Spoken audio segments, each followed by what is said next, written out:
Welcome to another episode of Shaw Sports and Faith, SSF. And what we're talking about today is guilty, although found innocent. Guilty, although found innocent. How the media destroyed O.J. Simpson. How the media destroyed O.J. Simpson. O.J. Simpson, which is O.J. is short for Orenthal James Simpson, born in California, went to USC. Went to USC as a football running back, and he won the Heisman Trophy Award in 1968 while having 1,700 rushing yards in only 10 games, basically averaging 170 yards per game with 22 touchdowns.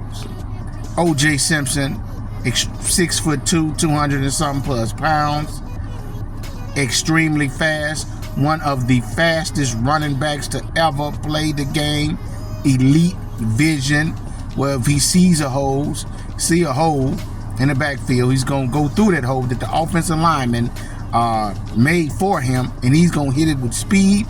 And then he has electrifying moves to where he is able to juke the defense, and if he get a step on you, there's no catching OJ, because he's going to start dipping his shoulder, and you know he's getting on down with his speed.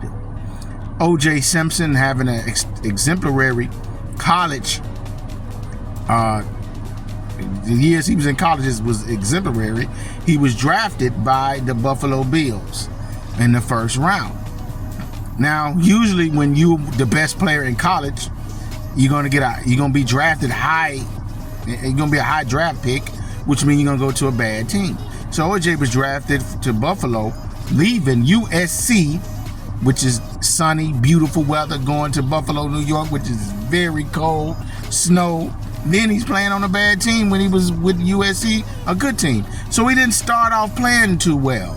And then he finally had a little shine where the team got a little bit better, and I'm assuming blocked better, and he was able to adjust. He had 1,200 yards. And then that next season, which is one of the best seasons ever, when he's the first running back to get 2,000 yards, over 2,000 yards, average 143 yards a game, the highest in NFL history. I think he got 12 touchdowns also, and he won, league MVP, and he broke the records as the first running back to get over 2,000 yards, a little bit over 2,000 yards, but he did it in only 14 games. That's when OJ got the name, The Juice. They called him The Juice. He turned it loose. You got to listen to that song, OJ the Juice, man. They called him OJ the Juice. Whereas, when they cut your lights on, you got lights, juice. And just as fast as them lights come on, that's just how fast OJ was. So they called him The Juice because of comparing it to how you cut lights on and the juice that you get from the lights, because he was so fast. And the guy was one of the first black athletes to be commercialized. He had a lot of commercials. One of them was with Hertz. Then he started getting movie deals. He was really one of the guys that was getting a lot of endorsement deals when blacks wasn't getting those many endorsement deals. He said, "I'm not black, I'm OJ," which, if you think about it, that's what Martin Luther King was trying to get for blacks. That's what he was trying to establish, that don't judge me, don't hate me because of the color of my skin, but judge me based off of my character. And so he was like, people calling me OJ, that's what I want you to judge me off his character. But people turned that and made him be like he hated his own race. But OJ was one of the first ones to be commercialized and get a lot of attention. And then he went on from that 2,000 to 1,400 yards, and he had a good 5-6 year run where he was the best running back in the game. He's considered one of the top 10 greatest running backs of all time, one of the greatest NFL players of all time. But not only was he great in NFL, he was able to be great off the field. Again, as he was more commercialized, got more movie deals, and then he was able to be a talk show or talk show host, or when he was should I say an NFL announcer when he announced the games in the early 80s all the way up until the 90s.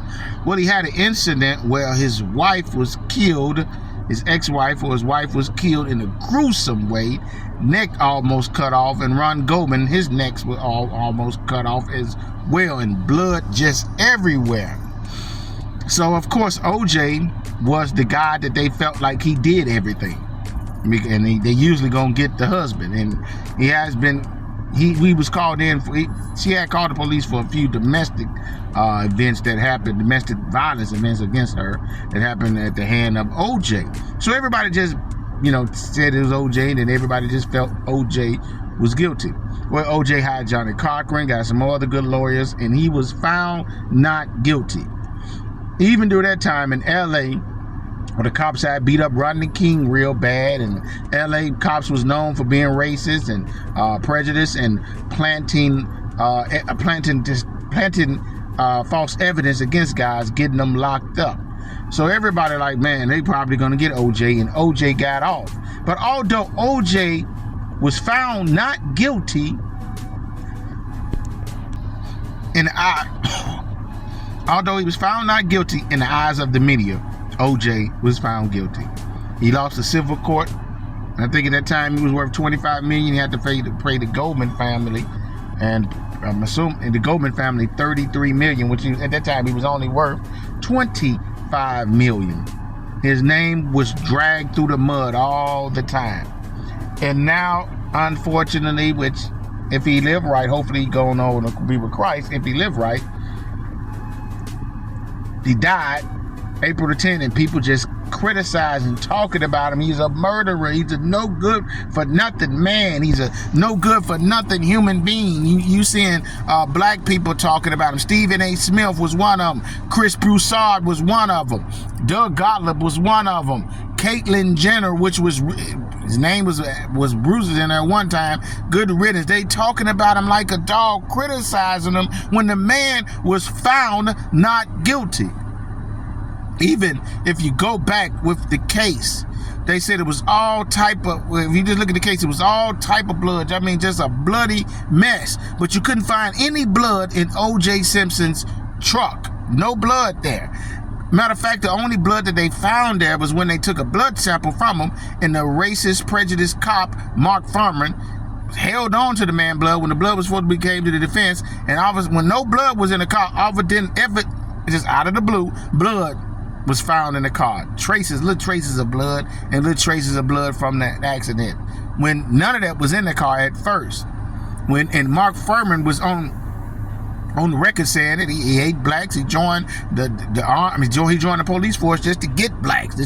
He hate N-words. Also, they found out that the footprints that was in the blood that was at the home were people that wore, it was two people footprints. A person that wore a 9.5, and a person that wore a size 10 shoe, 9.5 shoe and a size 10 shoe. OJ wears a size 12, so that couldn't have been OJ. The glove was supposed to be extra large, but OJ hands was double X large. Couldn't fit him. Also, it was defense wounds on Ron Goldman, which was he was trying to defend himself. And the person that ended up stabbing him had some cuts on him. OJ had a small cut, very small cut, and it wasn't no cut on the glove. But OJ then had no cuts on him. So how you gonna blame him now? Also, if you got all that bloody mess, all that blood, OJ had left that, got in a limousine and left and went to LAX and flew out of town. How would you have time to clean all that blood out the car, clean yourself up real good, get yourself together, and leave in all that little time? It's not adding up.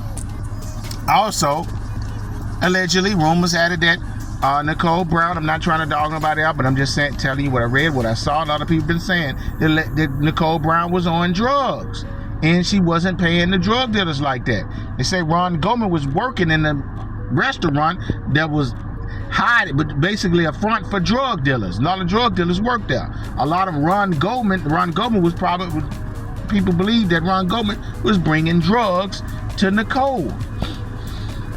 Ron Goldman, a lot of his friends was killed. A couple of his friends was killed that they believe, allegedly, that they were selling drugs. They were killed. And then one person, two of them, one of his friends was killed the same way he was killed. Neck cut from ear to ear. Bloody mess. Tongue cut out.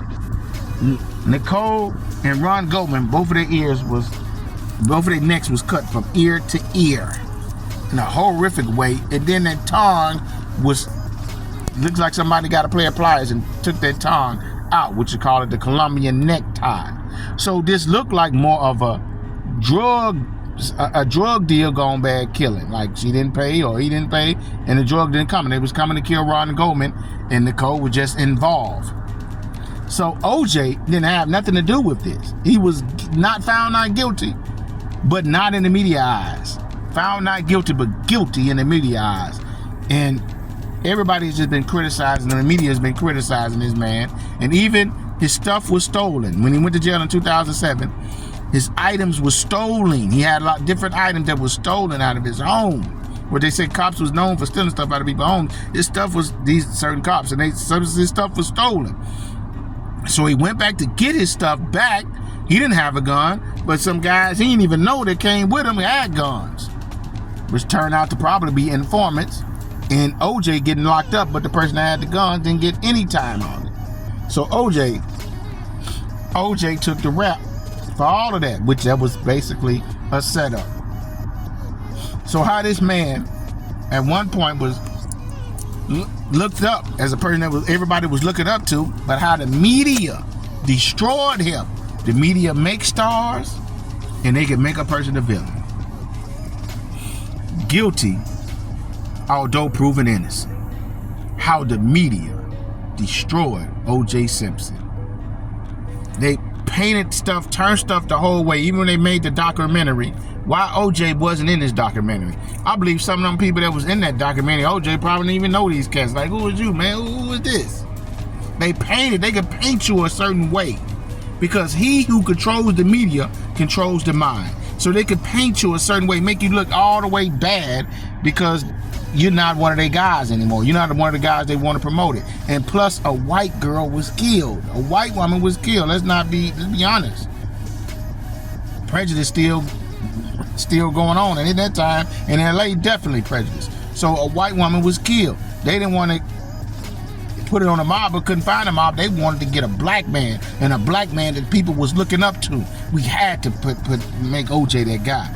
But even although Johnny got him off, they probably were mad at Johnny. Still guilty, he proven innocent. And so the media destroyed O.J. Simpson.